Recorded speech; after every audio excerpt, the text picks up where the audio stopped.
اچھا بھائی، اگر نماز میں یاد نہ رہے کہ کتنی رکعتیں پڑھی ہیں، 4 پڑھی ہیں یا 3 پڑھی ہیں، تو اس کی تلافی کا کیا طریقہ ہوگا؟ اگر نماز میں آپ کو یاد نہیں آ رہا کہ 3 پڑھی ہیں یا 4 پڑھی ہیں، تھوڑا دماغ پہ غور کریں۔ اگر غالب گمان یہ ہے کہ 4 پڑھ چکی ہیں آپ تو 4 کے بعد سلام پھیر دیں، غالب دماغ اس طرف جا رہا ہے کہ 3 پڑھی ہیں تو 3 فرض کریں، اور اگر کچھ بھی سمجھ میں نہیں آ رہا تو پھر حدیث میں آتا ہے ایسی صورت میں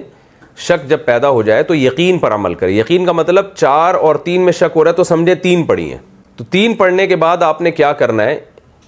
کہ آپ نے تیسری رکعت کے بعد اتحیات بھی پڑھنی ہے، کیونکہ ممکن ہے کہ یہ چوتھی رکعت ہو اور چوتھی رکعت کے بعد قاعدہ فرض ہے، تو آپ نے اتحیات بھی پڑھنی ہے۔ اتحیات کے بعد آپ نے کھڑے ہو جانا ہے، کھڑے ہونے کے بعد آپ نے 1 رکعت مکمل کرنی ہے جو یا تو چوتھی ہوگی یا 5ویں ہوگی۔ اس کے بعد پھر آپ نے سلام بھی پھیرنا ہے اور سجدہ سہو بھی کرنا ہے، تو سجدہ سہو سے نماز ہو جائے گی، کیونکہ اگر 5ویں رکعت کے لیے کھڑے ہوئے تھے تو اتحیات چونکہ آپ پڑھ چکے ہیں تو یہ 5ویں رکعت آپ کی سجدہ سہو سے تلافی ہو جائے گی، اور اگر یہ 4 تھیں تو آپ نے اتحیات کا اضافہ کر لیا تیسری اور چوتھی کے درمیان، تو سجدہ سہو سے اس کی تلافی ہو جائے گی۔ تو خلاصہ دوبارہ بیان کر دیتا ہوں کیونکہ اس میں بہت زیادہ لوگ مبتلا ہیں، کہ اگر آپ کو بالکل برابر شک ہے، آدھا گمان ادھر ہے آدھا ادھر ہے کہ آپ نے 3 پڑھی ہیں کہ 4 پڑھی ہیں، تو آپ سمجھیں کہ 3 پڑھی ہیں، لیکن 3 رکعت کے بعد آپ نے اتحیات پڑھ کے کھڑے ہو جانا ہے،